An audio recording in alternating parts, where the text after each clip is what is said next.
ได้ยินเสียงคนเอิ่นไซส์เหรอว่าเอิ่นสื่อเตย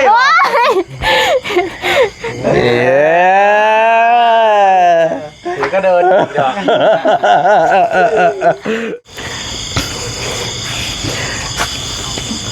เนี่ยคุยกันแล้วพอมีกันแล้วหรือเคลียร์กันแล้วหรือเปล่าไม่ได้เคลียร์กันแม่นบ่เอ้ยคือสิคล้ายๆนี่แล้วบัดนี้นิวเอ้ยแต่ไม่เบิ่งสีหน้านี่แล้ว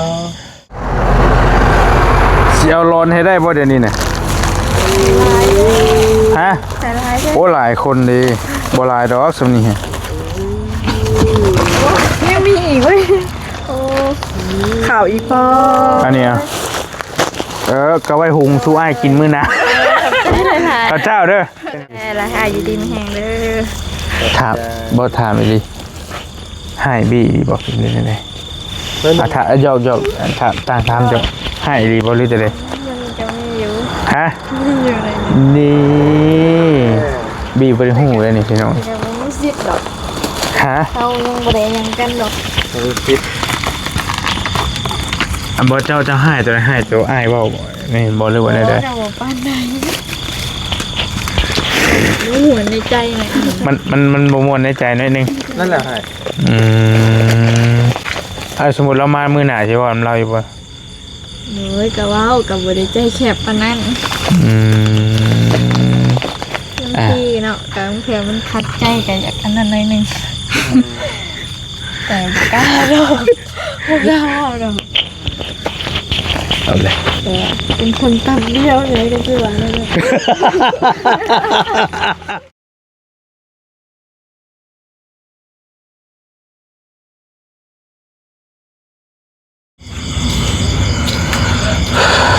ไม่ได้ใช่ละมาแต่เพื่อนพี่น้องเพิ่นคือว่าเล่นเมื่อเปิดไฟบ่โอเคสวัสดีเด้อสวัสดีพี่น้องเมฆเพิ่นมาเป็นตัวแทนพี่น้องเอ้ยตัวแทนไอเตียงเพิ่นมาตัวแทน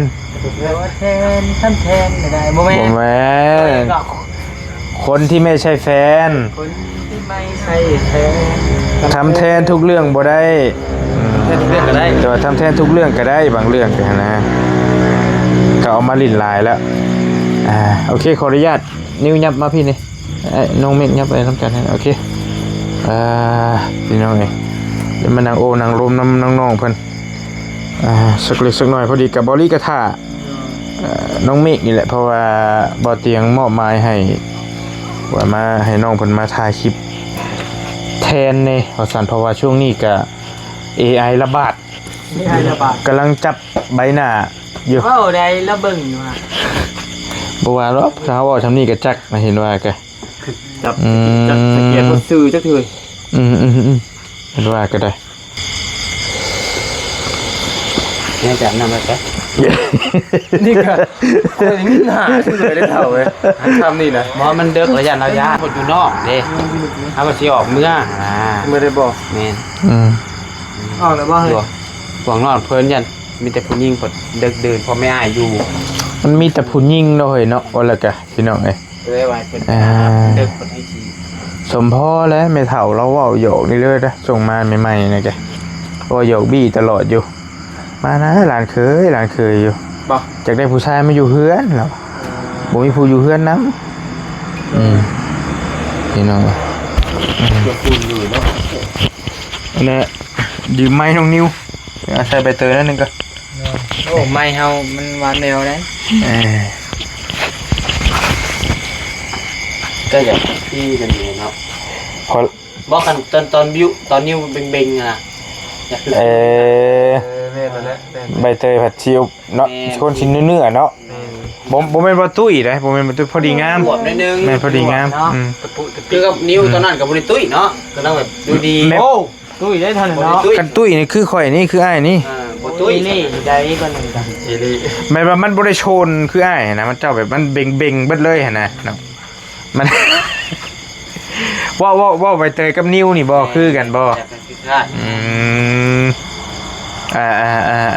ตรงหน้า สวัสดีแล้วน้องเด้อยันว่าเห็นแต่เสียงบุจังได๋ กำลังถอยแล้ว สวัสดีเด้อยาวเด้อ กำลังถ้วยบ่กินนี่ เป็นร่างตัว พี่ลือดีโดเนาะเฮาเกรงใจเด้หมู่มาดินเฮือนหมู่ทั้งโยมมาให้กินทั้งไปล้างถ้วยเพราะ ข่อยเอามาข้อ ไปเฮือนบ่ยาวเรามาข้อมาชูกินบ่ แบบอยู่ มื้อ นี่ในมือแล้วอยากลองใจได้ไอ้ บ่ยอ ใจเบิ่งว่าคันจะไปอีกมื้อหน้าหัดบ่ตามและสต็อกสเต็ก เฮาก็บ่ได้อยากหยังจากหมู่นะพยายามสิซื้อบ่หยอกกันสิซื้อ เอาเลยสเต็กแล้วก็มื้อนั้นกินนั่น ยังอีกใจ โอเคคุยกับน้องละน้องนิ้วสิทานยังกินนี่ ลืมอ่ะ สิลืมไว้ไปนั่นท้อว้าวท้อ ยังวะเจ้าว่ายังก็จะได้ยินเสียงยังก็ ลาออกตอนออกมาอัดประตูหัวเงินไปยินเสียงคนอื่นไซส์เหรอ ว่า เอินสื่อ เต้ย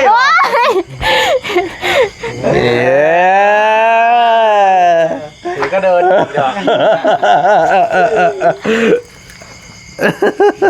แต่บ่มีหยังดอกเอิ้นว่าเต้ย เอินค่อย บอก ๆโดย เอิ้นวันนี้ได้ล่ะเอิ้นว่าไปประมาณใด เต้ย ว่าเสียงบ่ยาวปานนั้นแบบเอินสั่น เป็นพ่อจะบ่ ๆบ่พอเฮานอนแล้ว เพิ่นรับสนิทเลยเพิ่นเหนื่อยมาแต่เวียกเพิ่นนอนปกรถก็ยังบ่มิดซะนะปกรถก็บ่ฟ้าเอามานอนนี่ เลยปานนั้นเนาะนอนเมื่อย เต้ยนอนนี่บ่ แม่น คือว่ามีข่าวดีได้เพิ่นก็มื้อนี้เพิ่นได้เงิน 3,000ไปได้ โอ้ได้เด้อ ได้ มันลดไม่ได้ บ่ยาก บ่ยากจกเลยล่ะ หุ่นเงินอยู่เฮือน บ่อันโฮมโชว์มาซื้อหยังนาง โอ้ยใช้โทรศัพท์ โฮมมาซื้อโทรศัพท์ตายเลยบ่มีโทรศัพท์ตายแล้วยังจักพันบัดนี้ กล่าวว่าฮู้ไอ้เบียว่ายัง 6,000 เพิ่นว่าสิซื้อนะ อันรุ่นยังเจ้าอยากได้นะ 13 iPhone 13 มือ2แล้วอ่ะมือ2ได้เนาะเดี๋ยวนี้เนาะ โดย สองเลย อ้ายไปเช็คเบิ่งนี่ประมาณหมื่นต้นๆนี่แหละ13 Pro บ่หรือ13แล้วล่ะ ธรรมดา 13แล้วล่ะ13แล้วล่ะมันก็ถึกลงอีกเครื่องตัวน้อยๆหั่นเนาะ โดย ประมาณ8-9,000 50,000นี่แหละคันอยากสิว่าก็ได้แล้วแต่สภาพนะบ่ได้มีโทรศัพท์ลิ้นคู่มือนี่ตินะ บ่ เอ้ยก็แบบ คือเดี๋ยวมีโทรศัพท์ได้ว่าอยู่เห็นน้องเป็นเงา แม่น ๆบ่ลิ้นจักมือเลยนะเดือนเลย ถ้าตัวเก่าก็สิเข้า2เดือนแล้วแต่ยังดิ่นตัวเก่าพอ เจ้าลองปิดเอามาปิดเบิดหน้าจอเบิด2อันลองปิดเบิ่งเอามาพี่มันลองมีเอาลงเอาเบิ่ง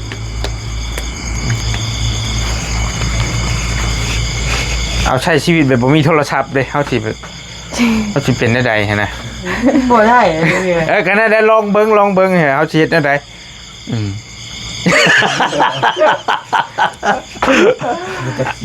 มันบ่จักได้เฮ็ดเอาลองเบิ่งอยากให้เข้าใจความรู้สึกน้องเพิ่นหั่นน่ะ แม่บ่มีจักมันได้เลยบ่ได้เกียร์ได้คือนะ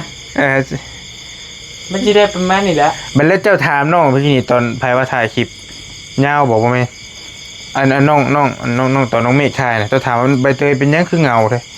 บ่ทักสิลิ้นหยังดิมันบ่มีแนวเฮ็ดเด้ หมู่บ่ถามกันนะ อาจจะลองเบิ่งอาจจะอยู่ไปโดนๆก่อนน่ะเจ้าสิเฮ็ดได้บัดเดี๋ยวลองเบิ่งเอามันก็สิประมาณนี้แหละนี่อีเนาะนี่ เกียร์คือเพิ่นที่มัน ดึงสาดึงยางไปแล้ว เนาะหมุนบ่มันถอดใจลมอยู่ ไอ้ดี แบบบ่มีโทรศัพท์ใช้แบบทรมานอ่ะพี่น้อยเนาะมันแบบเขาเคยแบบคู่มือแล้วก็ว่างานมันบ่ฮู้โลกภายนอกเลยบ่มีโทรศัพท์นี่แบบ บ่ฮู้หยังเลยอ่ะแม้แต่เบิ่งหมูก็ยังเอิ้นถามหมูนะ แต่นั้นลูกสาวอ้ายมันขาดบ่ได้นิดหน่อยๆนะ โดย พ่อชับเอาแล้วเป็นว่าปะน้อยๆหนึงแกเข้าใจน้องพายุกับบาปอยู่บ่แม่นว่าดอกเพราะว่าจักมื้อนี่ล่ะบ่ได้ใช้โทรศัพท์นี่ 2 เดือนปลายเลย ใช้คือฮู้ดีแท้ เอ้าเราบอก ว่านี่บ่ กี้นี่ แม่นบ่ บอกว่าก็บอกดีโอเคนี่ แม่นบ่ น่าจะบอกกี้นี่ อ้ายลืมบ่อืมมัก iPhone ยี่ห้ออื่นบ่มักตินะ ก็บ่ฮู้ อ๋อเพราะว่าเคยเล่นแต่ iPhone แม่นบ่ เลย คนลึ่งขึ้นกับคนลึ่ง อืมส่วนหลายดอก คือแม่น้องยูริกะแต่ก็เพิ่นก็บ่ได้ค่อยใช้ iPhone เลยพอเห็นเพิ่นฝากมาให้อยากได้ อยากได้ เบิ่งหน้าลีเด้อนะอยากได้ อีหลี ว่าจะเมียเลย อยากได้ ได้ แต่เก่าบ่ได้เคยว่าอยากได้นี่เลยพอได้ลิ้นเนี่ยเฮ้ยอยากได้ iPhone เพิ่นว่ะแบบว่ามันก็เข้าใจแหละมันสเปคผู้หญิงแหละวะอืม ว่างานง่ายมันสะดวกบางเทื่อก็ได้มันแบบผู้หญิงแบบใช้แบบแซ่บเสิร์ฟเฮ็ดนั่นนี่ซื่อๆเด้ น้องเพิ่นแบบกำลังเรียนเด้ก็เข้าใจอยู่กำลังเรียนแบบยิ่งมันยิ่งจำเป็นเลยกับโทรศัพท์หั่นนะ กลุ่มเด้กลุ่มโรงเรียนมื้อนี้มีอันนั้นเด้อมื้อนี้อันเฮ็ดอันวิชาศิลปะลงเดินบ่นั่นๆนี่ได้เขาแจ้งกันในโรงเรียนน่ะ โดย แต่บ่มีติ เลย เพราะว่าบ่นิวก็เคยผ่านมาที่ว่าแบบก็บ่มีการตะกี้ใช้ AS เด้ที่เรียนม.1 ม.2 AS ได้เฮาน่ะมีรุ่น AS อยู่ส่วน วัยรุ่น AIS แบบหมู่แบบมื้อนี้อันเฮ็ดยังก็ศิลปะเนาะ เด้ เนาะ บ่ได้ถึกติ บ่ บ่ได้ถึกบ่ ถึกอยู่ถึกชมถึกแน่ล่ะกัน แล้วแต่เจ้าได้อ้ายบ่เกี่ยวได้ เนี่ย แล้วนะ ผมมีโทรศัพท์อันนี้น่ะผู้บ่าวก็บ่มีแม่นแล้วว่ะ เลย ผู้บ่าวก็บ่มีโทรศัพท์ก็บ่มี เดี๋ยว แฟนก็บ่มี แบบนี้เนาะ เงินก็บ่มีหาก็มีบางบี้ให้บางคำนี่ ถ้าได้ 3,000 บ่ผมสิครับ เลย จะได้ซะ บางเทื่อก็บ่ได้ซื้อให้พอไปใส่หนีก่อน ฮะให้พ่อไปใช้หนี้เอาพ่อจะเป็นหนี้หยังนะ เอาหนีครอบครัวนี่แหล้วทางเอื้อยเพิ่น เป็นหนี้เท่าใดนะ 40,000 40,000 บาท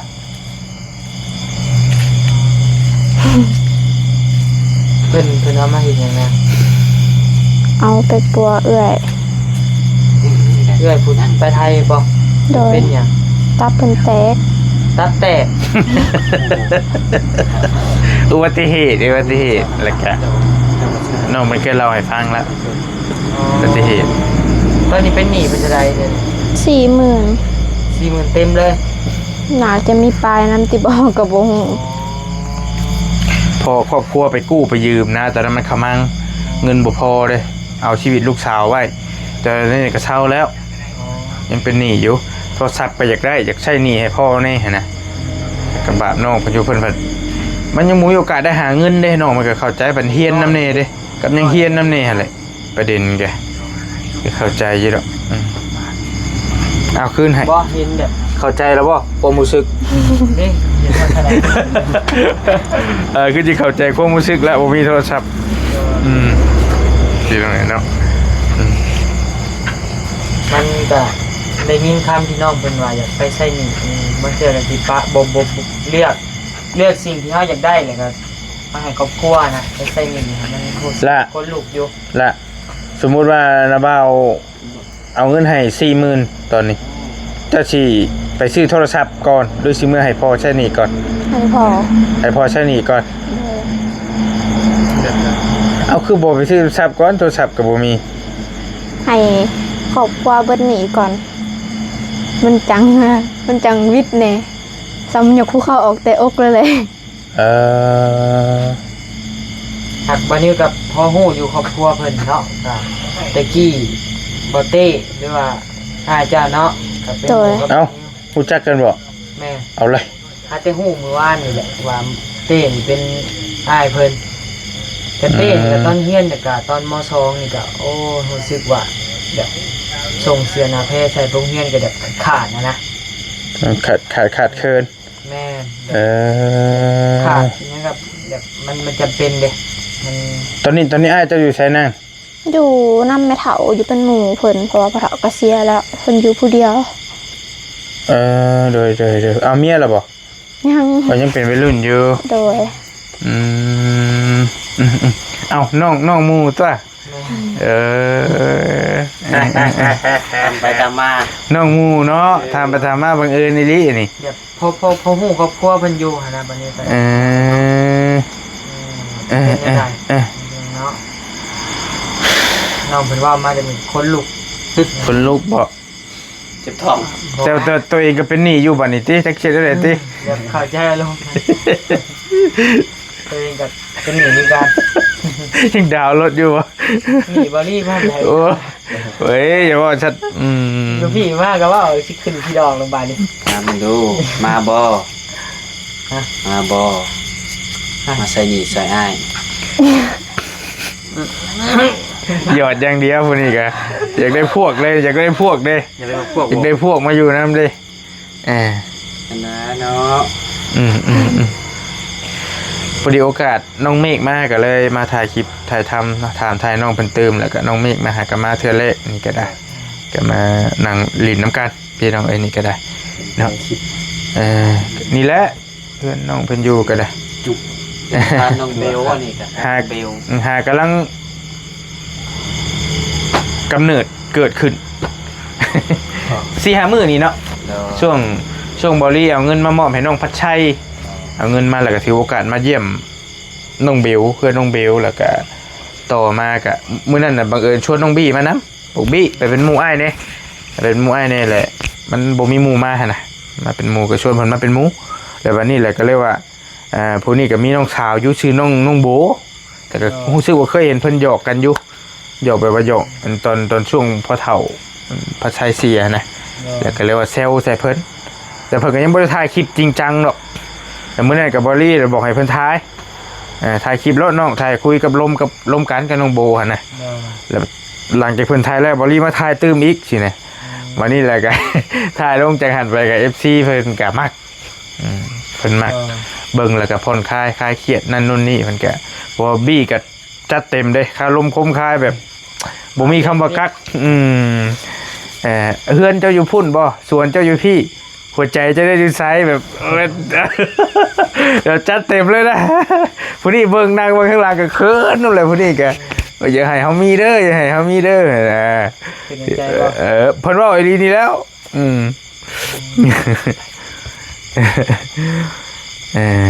พี่น้องไอ้กะถือว่าเป็นคู่จิ้นที่กำลังมาแฮงอยู่อีกคู่นึงกำลังเพิ่นเจ้าหน่อยเพิ่นมาเพิ่นไปถ่ายคลิปน้ำกันอยู่โบบี้เพิ่นให้ก็ได้พี่น้องเนาะที่นี่ก็เห็นว่างอนกันอึกกระทึกอยู่จะเป็นได้อันนี้กับน้องใบเตยหันเรามานอนอยู่เฮือนเอื้อยเฮือนเราอีหลีอยู่พุทธบอลี่ก็ยังบ่ทันเห็นจักเพิ่นเป็นได้ละเฮือนชานเพิ่นก็ยังบ่ทันได้ไปเยี่ยมอยู่เพิ่นมานอนเป็นหมู่ว่าซั่นหมู่น้องโบน้องเบลว่าช่วงพอเราเสียนี่แหละเรานี่ก็ได้ก็ฮู้จัก 4-5 มื้อนี่บาง 4-5 มื้อนี่แหละบ่ดีก็ได้นี่จ้ะก็คุยเพิ่นน้ำน้องเพิ่นคลิปแรกเพิ่นก็ให้ตอนนั้นก็ให้น้ำตาตูบตาโป ก็ย้อนว่ามันมีความทุกข์คั่นแหละคนเฮาคันบ่ได้มาสัมผัสถ้าบ่ได้มาคุยกันเฮาก็บ่จักอีหลีเด้พี่น้องว่าไผมีแม่ว่าไผมีความทุกข์แบบใดนะนี่บางทีเฮาเห็นเพิ่นเฮาก็เห็นยิ้มแปะยิ้มแป้นก็บ่ฮู้เด้ว่าไผมีความทุกข์ความลำบากใจแบบใดแต่พอมาคุยนะมีจักแล้วฮู้แล้ว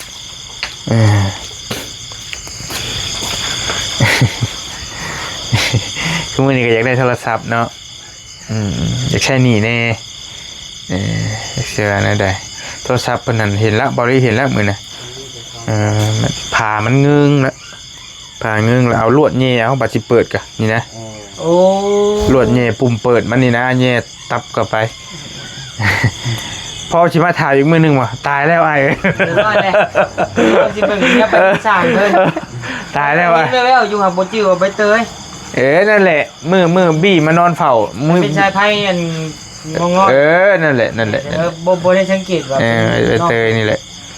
อืมแล้วก็น้องเพิ่นนี่ก็ผู้งามหน้าตาดีถ้าบริถ่ายคลิปลงเพจลงหยังนี่ก็ผู้บ่าวเซลได้ส่งมาหานะ โดย ลายได้นี่นะ อีกเรื่องหนึงก็น้องเพิ่นดุแต่ว่าเว้าจาดีนะ ว่าจะดี เด็กน้อยอายุ14-15 ปีนี่อะไรเงี้ยแล้วก็มีน้องเพิ่นมีน้ำจิตน้ำใจว่าเฮามาเลยเพิ่นเอิ้นถามว่าเข้ามาแล้วบ่นั่นนี่วันนี้ก็ปลื้มใจอยู่ ปลื้มใจบ่ ปลื้มในความ เข้าใจเข้าใจบ่โอ้ยนี่นะนี่ล่าสุดนี่ส่งมาหาบริอยู่นี่เพิ่นส่งมาหาทางแฟนเพจพี่น้องนี่เนาะเพิ่นว่าเนี่ย2คนนี้มีผัวแล้วบ่อ้าย นี่เด้บริถ่ายคลิปน้องโบน้องกับน้องใบเตยมื้อนี้เด้มีผัวแล้วบ่ว่าซั่นแต่ก็แล้วก็บ่ได้มีแต่ตัวนี้ได้หลายอยู่เพิ่นส่งมาหาอยากได้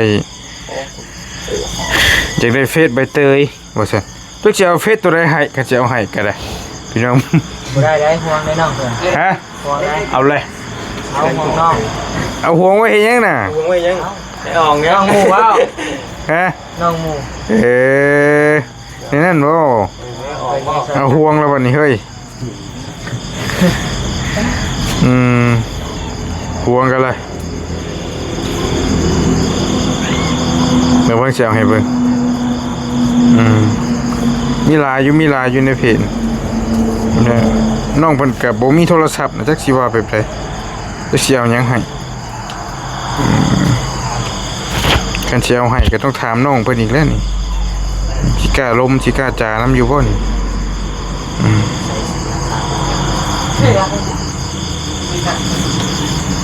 หลายอยู่ค้นหาเฮาบ่เห็นผิดเลย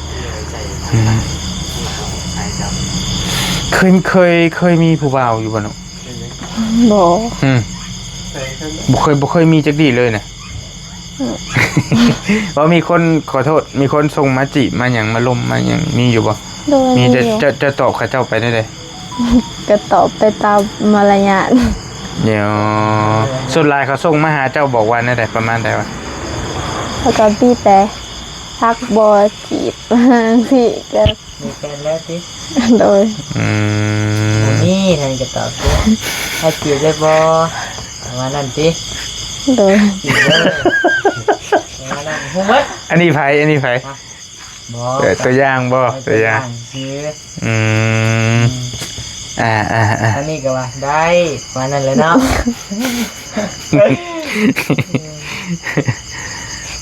เอาไปมาก็เทเขาซ้ำบาดนี่ อยากอันอ้ายขอโทษอยากมีผู้บ่าวหรอปะ ยังบ่ทันคิด ยังบ่ทันคิดปานใดโอเคจักปีตอนนี้ มากว่า14-15 กำลังจะ15ปีนึงเด้ กำลังสิเข้า15 ก็พอดีแล้วก็ถึกแล้วก็อย่างน้อยก็ให้17-18ก่อนเนาะใหญ่ๆในจังหน่อยก่อน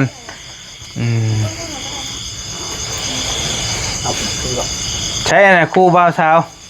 มาหาหน้าสิปิดกล้องเลยนี่ดีกันแล้วบ่ ดีกันแล้ว มาหาเนี่ยเห็นว่ากะไอสิปิดกล้องแล้วนี่ ดีกันแล้วก็ ขึ้นน้ำใบเตยนี่ มือไปอยู่ซื่อ สวัสดีเด้อพี่ขึ้นมานางน้องๆคนนี้ดีกันแล้วบ่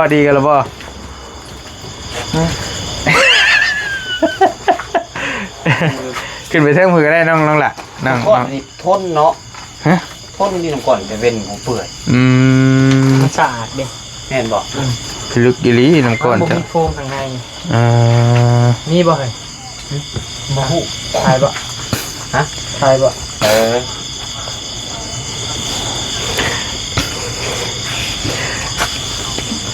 อีหยัง คุยกันแล้วพอ ดีกันแล้วหรือ เคลียร์กันแล้วหรือเปล่าไม่ได้เคลียร์กัน แม่นบ่เอ้ยคือสิคล้ายๆนี่แล้วบัดนี้นิวเอ้ยแต่ไม่เบิ่งสีหน้านี่ ดีแล้วดีแล้วฮะดีแล้วยังอยู่เอายังอยู่ซ้ำบัดนี่ บ่ดีแล้วกับคนอยู่เพื่อนนะ ขยี้อย่างเดียวดิแกขยี้อย่างเดียวบี้บอกเดี๋ยวเถอะโอกาสมา เดี๋ยวทีกูแล้ว เป็นยังงอนกันอยู่พี่น้องเอ้ยเนาะเพราะว่ามีเรื่องบ่เข้าใจกันน้อยนึงแน่นอยู่บ่ยินไปถ่ายชุกชิกกันอยู่เสื้อพงเสื้อไผ่ป้าลุงอึกระทึกนึกน้องอยู่มันพอดีกันแล้วป่านนี้เลยไปดีกันเกี่ยวก้อยดีกัน ได้บ่เฮ้ย เกี่ยวก้อยดีกันไว้บี้ เสียวมัน หมอนี่ แล้วแต่เด้อเสียวผมเจ้าเองเด้อนะเด้อ เกี่ยวก้อยแม่สิเกียดบ่เป็นหยังดอกเฮ้ย เสียยังได้ เสียเขาอันนี้เสียเข้าไปสิฮู้ซึก เงย ไปยกขึ้นมามือน่ะ คารมบ่ธรรมดาเว้ย หมอนี่เฮ้ยเกี่ยวรถซะบ่เว้ยเกี่ยวรถ เกี่ยวก้อยกันได้บ่ได้อยู่ แล้วดีกันดีเว้ยเนาะ อันนั้นนะ บ่แม่นแนวใดดีกันประมาณนี้นะเนาะพี่น้องดีกันประมาณนี้ จุเลแต่ได้บ่ฮู้นำได้ตัวนี้เพราะรู้สึกว่าบ่เคยเฮ็ดนี่ตอนเป็นบ่าวกะ บ่เห็นบ่ในละคร อันนั้นมันละครเนาะเคยนะ เกี่ยวมาหาเฮาอีกแล้วกันนั้นแหละมันดึกดื่นแหละเนาะเดี๋ยวเฮาจังคอยร่วมกันใหม่มื้อหน้าบ่ลีก็สิลำลาแล้วพี่น้องสิมื้อเดินทางละเดี๋ยวจังร่วมกันในใดก็ได้มื้อหน้าจังมาร่วมกันใหม่คุยกันก็ดึกเมื่อคืนนี่ก็ดึกเติบได้มานั่งกันเด็กก็ได้นอนจักโมงละแต่ละคืนแต่ละมื้อ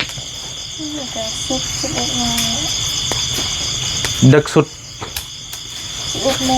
11 โมง เฮ้ยตอนพอเสียคือว่าแจ๊ะ อันนั้นมันจะนั่น ไอ้ บ่ปกติเนาะ ไอ้ตื่นจักโมง แต่ประมาณ7-8 โมง ตื่นมาแล้วเฮ็ดหยัง จะพัดเงื่อนแม่กันเอื่นบนนอนแหละ เด้อไผตื่นก่อนใบเตยนอนใกล้กันแม่นบ่ไผนอนก่อนไผตื่นก่อน เอานอนก่อน ตื่นที่หลัง ก็ตื่นก่อนแล้วเนาะ สลายไปเตยตื่นก่อน บ่ตื่นก่อนนอนที่หลังนอนก่อนอันนี้นอนก่อนตื่นก่อน นอนกินตอนเมียก็เมียหักผัวต้องให้ผัวนี่ก็คนละผัวแพงนอนก่อนบ่นั่นก็คนละก็ได้คือดอกอยู่ในหัว ข่าวว่าเป็นคนรับใช้เพิ่นบอกว่าต้องตื่นก่อนนอนที่หลัง ผัวเมียผัวแพงคำผู้เฒ่าเพิ่นว่า ก็เข้าใจแต่ว่าถ้าแพงผัวแพงเมียก็จังหวะนั่นน่ะให้ผัวแพงนอนก่อน แต่อ้ายนั่นเมียนอนก่อนแสดงว่าอ้ายแพงเมีย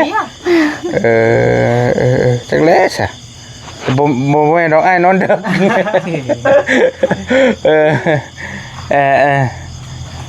งบ่ทันได้อาบน้ำท่านพระจักนี่บ่อาบน้ำแล้วบ่ ระวังเด้อเข้าไปอาบน้ำมีคุย บ่มีดอกอาบน้ำเด้อโอ้ยตกใจเลยตกใจเจ้านี่แหละตอนนี้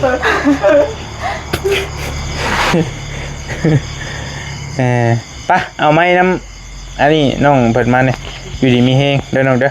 เราจังว่ากัน อ้ายมีอันนี้ขนมในรถปะไปเอามาสู้ไว้สู้กันกินบื้อเด้อไปเอาน้ำกันปะเมื่อเลยเฮาก็ได้ปะนี่เด้อพี่เด้อ โดย จังไดก็จังว่ากันไปเอาไหมนี่โอเคไปพี่น้องเอ้ยออกเมื่อแล้วบัดนี้มันดึกเอานี่ให้สองสาวเพิ่นก่อนมันก็เงียบสงบอยู่เลยคึมๆอยู่เพื่อนน้องๆเพิ่นนี่ก็เป็นตาย่านอยู่ค่ำแล้วก็เนาะแต่ว่าก็มีเสียงรถเล่นตลอดอยู่พี่น้องเอ้ย จะหาเป็นเบิกกระจะอาชีพบ่มี บ่ ใช่เพราะว่าเบิกก็มันมีเลยมันเงียบ ชีวันร้อนๆเลยพี่น้องเนาะ เดี๋ยวบอก ดูฮะเฮ็ดดูฮะปากนะ เขาเล่นไหม ขี้ย่านบ่ชุมเจ้าแก โยกยานเติมมัน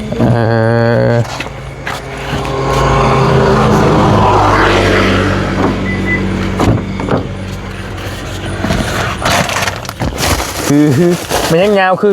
น่ะ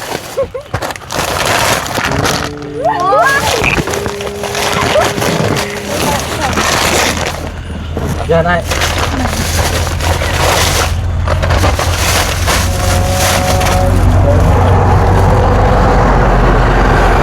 สิเอาร้อนให้ได้บ่เดี๋ยวนี้น่ะฮะ แต่ลายใช่ โอ้หลายคนดีบ่หลายดอกสำนี้ฮะ ยังมีอีกเว้ยโอ้ข่าวอีกพอ อันนี้ก็ไว้หุงสู้อ้ายกินมื้อหน้าข้าวเจ้าเด้อเป็นข้าวเจ้าเด้อน้องเด้อมันมีติดรถอยู่โอเคอยู่ดีมีแฮงเด้อ อ้ายก็กันเด้อขอบใจหลาย โอเค ๆเดินทางปลอดภัยอ้ายขอบใจละอ้ายอยู่ดีมีแหงเด้อ ถามบ่ถามอีหลีหายบี้บ่กินเลยได้ถ้าหยอกถามถามจอกหายอีหลีบ่หรือจะได้ มันจะไม่อยู่ ฮะ อยู่ใน นี่บี้บ่ได้ฮู้เลยนี่พี่น้อง จะไม่ซิดหรอก ฮะ เขายังบ่ได้ยังกันหรอก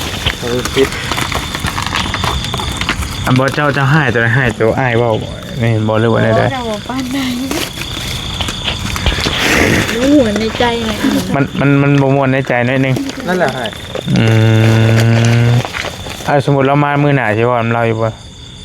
โอ้ยกะว้าวกับบ่ได้ใจแคบปานนั้น บางทีเนาะกางเผื่อมันคัดใจกันอยากอันนั้นหน่อยนึงแต่บ่กล้าดอกบ่กล้าดอก เอาเลย แต่เป็นคนตับเดียวเลยก็คือว่านั่นแหละ เอ้ย ใจเลยเนี่ย อ๋อแต่ว่าน้องนี่ถ้าเป็นคนอยากให้แล้วบ่เว้าบ่ปากเนาะคนตับเดียวเพิ่นว่าไปเดียวกับอันแม่น้องยุริอยากให้แล้วบ่เว้าได้บ่ปากถ้าหึงแบบเพิ่นอารมณ์ดีพุ่นแหละเพิ่นมาเว้านำเองแม่นบ่ ผู้นี้ได้เป็นนี่ได้ผู้นี้ให้ยังบ่ทันเห็นอยู่นี่ กับบ่ปากคือกัน บ่ได้โวยวายติหน้าบูใส่ซื้อ หน้าบูดให้ซื่อเอาเลยอีน้องไงนะ ดอก บ่มีหยังว่าแท้ได้บ่อ้ายบ่กล้ามาได้คันว่าน่ะมื้อหน้าเนาะ มาเลยคือเก่า โปรตุดีได้เฮ้ย แล้วมาเลย โยเนาะยาวพี่ชงตาฮะ สแกนเบิ่ง สแกนเบิ่งบ่ทุกคนจะติด นั่นแหละไอ้เมื่อป้าก่อนอยู่ดีมีแห้งจังไดก็ได้เด้อขอบใจหลายๆขอบปลาอาหารที่ต้อนรับ โอเคไปพักผ่อนซะโดยกะเพิ่นบอกว่าเพิ่นกันน้อยนึงนะมีเครียดบีดน้อยนึงบ่ไม่เครียดหรอกน้อยใจเพิ่นน้อยใจแล้วก็ก็ตามภาษาผู้หญิงเฮาแหละใดๆก็จะค่อยว่ากันมื้อหน้าจังได๋มาถามน้องเพิ่นใหม่จังได๋ก็ได้นะพี่น้องเนาะอยู่ดีมีแฮงสบายดีแล้วพี่น้องเด้อเจอกันใหม่เดี๋ยวเมื่อก่อนบ๊ายบาย